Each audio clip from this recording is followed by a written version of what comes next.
जय श्री राधे दोस्तों, केपी की वाणी चैनल में आपका स्वागत है। माता रानी का आशीर्वाद पाने हेतु कमेंट में जय माता दी अवश्य लिखे। वहीं अगर आप महाकाल के भक्त हैं तो कमेंट में हर हर महादेव अवश्य लिखे। यकीन जानिए माता रानी संग महादेव की कृपा आप पर और आपके पूरे परिवार पर अवश्य बरसेंगी और आप सपरिवार स्वस्थ एवं सुखी रहेंगे। साथ ही आपकी सभी मनोकामनाएं यथाशीघ्र अवश्य ही पूर्ण हो जाएंगी।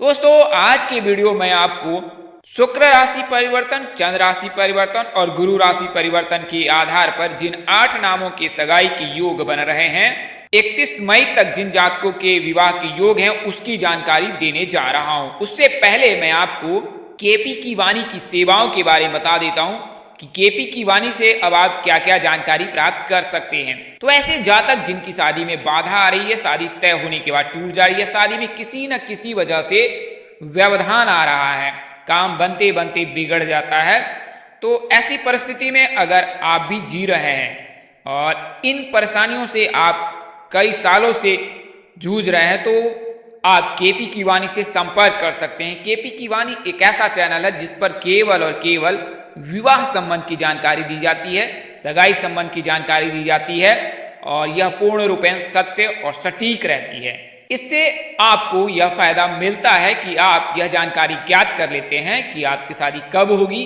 कहाँ होगी, कैसे होगी, किससे होगी, किस दिशा में होगी, कितनी दूरी पर होगी, किस नाम से होगी, किस राशि से करनी चाहिए, जीवन साथी का रंग रूप स्वरूप स्वभाव और उनका करियर कैसा होगा, आपका करियर कैसा होगा, ससुराल में लोग कैसे होंगे, माता पिता का व्यवहार कैसा होगा, जीवन साथी कितना पढ़ा लिखा होगा, उसकी लंबाई कितनी होगी, उसकी उम्र कितनी होगी, ससुराल में घर द्वार कैसा होगा, ये तमाम तरह की जानकारी अब आप केपी की वाणी से कुंडली बनवाकर अथवा दिखाकर प्राप्त कर सकते हैं। इसके लिए मामूली शुल्क ली जाती है जिसे आप मेहनताना समझ सकते हैं। यह जानकारी आपको चंद्र और लग्न कुंडली के आधार पर दी जाएगी।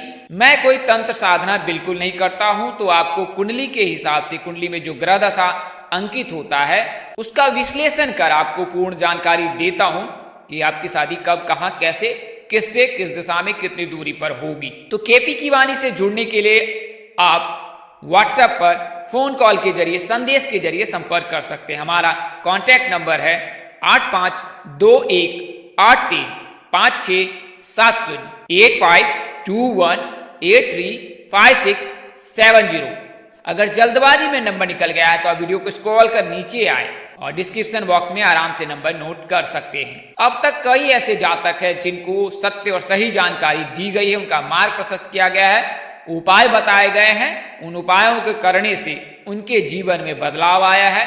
कई ऐसे जातक हैं जो सुखी संपन्न होकर वैवाहिक जीवन व्यतीत कर रहे हैं। तो आपको बता दें कि विवाह में कब बाधा आती है। तो सामान्यतः लोग नाम के अनुसार से यह जानकारी ज्ञात करना चाहते हैं कि उनकी शादी कब होगी। कई लोग ऐसे हैं कि जो जन्मदिन के हिसाब से जानकारी पाना चाहते हैं, कई लोग हाथ दिखाकर जानकारी प्राप्त कर लेते हैं, कई लोग ऐसे हैं जो टैरेट कार्ड का सहारा लेते हैं, कई लोग फेस रीडिंग का सहारा लेते हैं। हालांकि इनमें सबसे सटीक जो भविष्यवाणी अथवा जानकारी है वो कुंडली से ज्ञात होती है। तो कुंडली में 12 भाव होते हैं, हर एक भाव का अपना अलग अलग महत्व होता है और हर भाव अलग अलग परिणाम देता है। तो प्रथम भाव यानी लग्न भाव कहलाता है। चंद्र कुंडली से प्रथम भाव में जो राशि उपस्थित होती है वही जातक की राशि कहलाती है। वहीं लग्न से भी जो राशि आती है उस राशि के आधार पर भी भविष्यवाणी की जाती है। इसमें यह ज्ञात करना जरूरी होता है या विश्लेषण करना जरूरी होता है कि लग्न कुंडली मजबूत है या चंद्र कुंडली मजबूत है। तो जब यह जानकारी ज्ञात हो जाए कि कौन सी कुंडली मजबूत है, कौन सी कुंडली की ग्रह दशा मजबूत है, तो उस कुंडली के आधार पर जानकारी लेनी चाहिए और केपी की वाणी पर इसी प्रकार से जानकारी दी जाती है। तो विवाह के लिए प्रथम भाव, सप्तम भाव, पंचम भाव, एकादश भाव, द्वादश भाव को देखा जाता है। सप्तम भाव को विशेष कर देखा जाता है जिसे विवाह घर कहा जाता है। जीवन साथी का भाव इस घर को कहा जाता है। इस भाव से पति पत्नी के बीच संबंध, सुख, शोहरत, समृद्धि सभी चीजों का पता चलता है। इसके अलावा पंचम भाव से भी ज्ञात किया जाता है कि शादी कब तक होगी। पंचम भाव से पुत्र के भी योग की भी जानकारी मिल जाती है। वहीं प्रथम भाव, द्वितीय भाव, सप्तम भाव, इन भावों को बहुत बारीकी से देखा जाता है। दक्षिण भारत के पंचांग में द्वितीय भाव को भी देखा जाता है। अगर द्वितीय भाव में मंगल उपस्थित हो जाता है तो जातक को मांगलिक ठहराया जाता है। उत्तर भारत में भी यह प्रचलन में आ चुका है।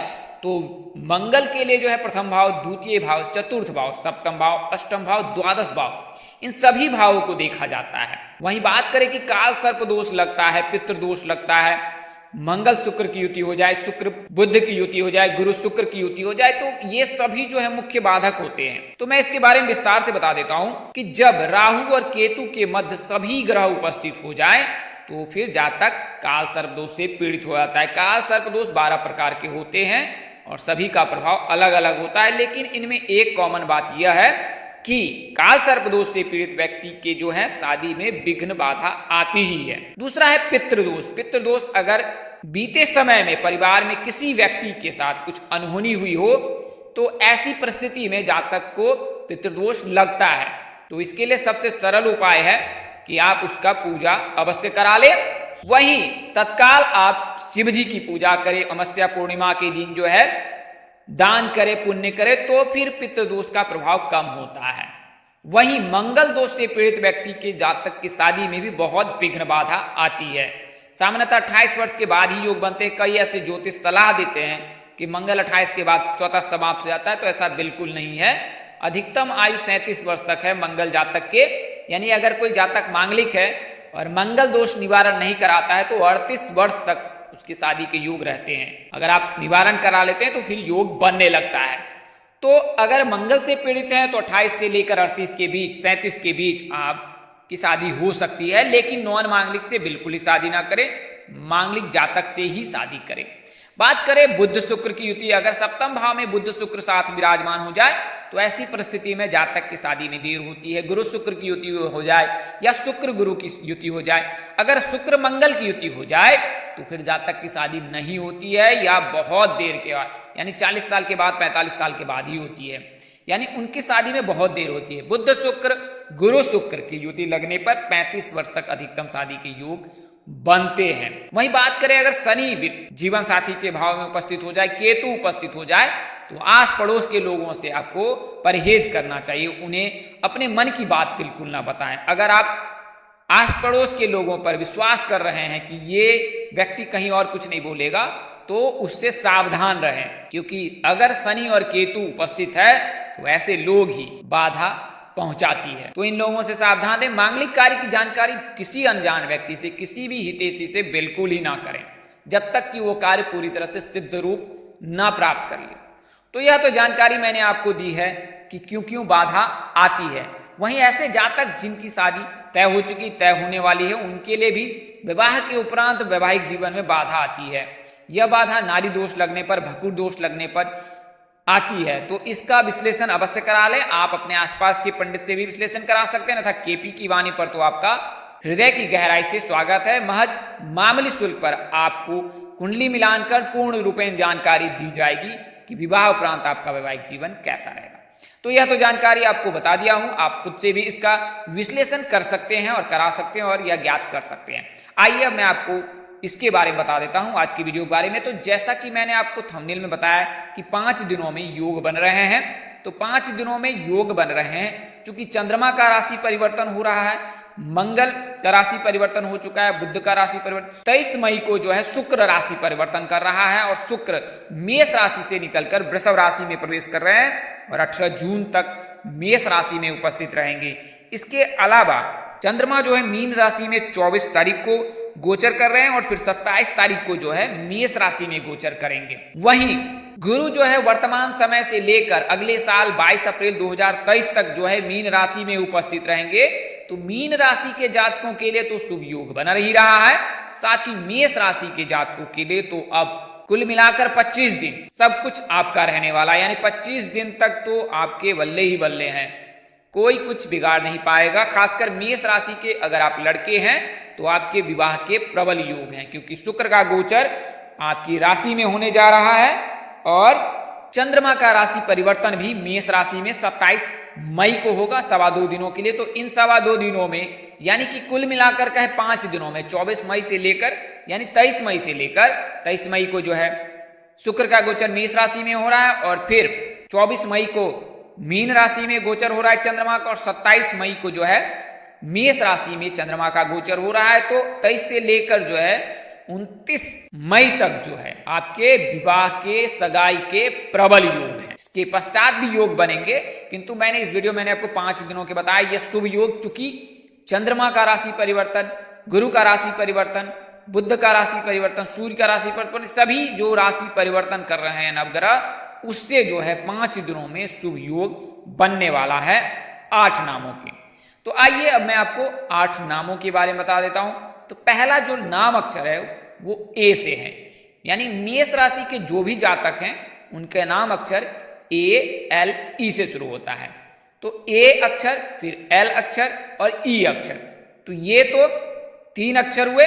इसके अलावा कुंभ राशि के जातक हैं, क्योंकि वर्तमान समय में चंद्रमा जो है कुंभ राशि में उपस्थित है, तो एस नाम के जातक, जी नाम के जातक, तो ये 2 नाम के जातक हुए। इसके अलावा चंद्रमा का गोचर मीन राशि में होने वाला है 24 को, तो मीन राशि के जातकों का नाम डी से शुरू होता है। और वर्तमान समय से लेकर जैसा कि आपको बताया है कि मीन राशि में ही गुरु का गोचर हुआ है, तो डी नाम के जातकों के SGV नाम से विवाह के योग बनते हैं। इसके अलावा ए नाम के जातक के PRM नाम के जातक से विवाह के योग बनते हैं, यानी विवाह प्रस्ताव आ सकता है, और इनमें से किसी एक जातक के साथ आप परिणय सूत्र में बंध सकते हैं। वहीं बात करें ई नाम के जातक के, तो ई नाम के जातक के KAT नाम के जातकों के से विवाह संबंध स्थापित होने के योग बन रहे हैं, यानी इनमें से किसी एक जातक के साथ आप परिणय सूत्र में बंध सकते हैं। वहीं एल नाम के जो जातक हैं उनके योग जो हैं वो HCV नाम के जातक से बन रहे हैं, और इनमें से किसी एक जातक के साथ अपने सूत्र में बन सकते हैं। इनमें से किसी जातक के साथ आपका विवाह प्रस्ताव, रिश्ता आ सकता है, और आपको जो है 23 मई से जो है आपके लिए शुभ योग बन रहा है। 23 मई के बाद आपके लिए जो है मेष राशि के जो जातक हैं उनके लिए रिश्ते घर पर आ सकते हैं, फोन कॉल आ सकता है, अजनबी घर पे दस्तक दे सकते हैं। तो कई तरह के जो शुभ योग, संयोग बनने वाले हैं मेष राशि के जातकों के, वो कुल मिलाकर 25 दिनों तक हैं, और 23 मई से लेकर 18 जून तक जो है आपके लिए शुभ योग ही योग है। तो नाम अक्षर मैंने आपको 8 बताए हैं, ए नाम अक्षर, एल नाम अक्षर, ई नाम अक्षर। इसके अलावा डी नाम अक्षर, एस और जी नाम के अक्षर हैं, एच, सी नाम के अक्षर हैं। इसके अलावा जो है मैंने आपको वी नाम के भी बताए हैं, SGV, यानी कि वी नाम के भी जातक। तो इस तरह से कुल मिलाकर कहें तो 8 नामों के योग बन रहे हैं। यह जानकारी आपको ग्रह राशि परिवर्तन के आधार पर दी है, व्यक्ति विशेष पर यह बिल्कुल निर्भर नहीं करता है या उस पर लागू नहीं होता है, चूंकि कुंडली में ग्रह दशा व्यक्ति विशेष के लिए कुंडली दिखाना अनिवार्य है, और आप अपनी कुंडली दिखाकर ग्रह दशा ज्ञात कर सकते हैं। तो दोस्तों, इस वीडियो मैंने आपको 8 नामों की जानकारी दी है। इस तरह की अन्य वीडियो देखने के लिए प्लेलिस्ट या डैशबोर्ड पर जाएं और अपनी राशि अनुसार वीडियो अवश्य देखें। तो दोस्तों, आपको यह जानकारी कैसी लगी, लाइक, कमेंट और शेयर कर हमें अवश्य बताएं।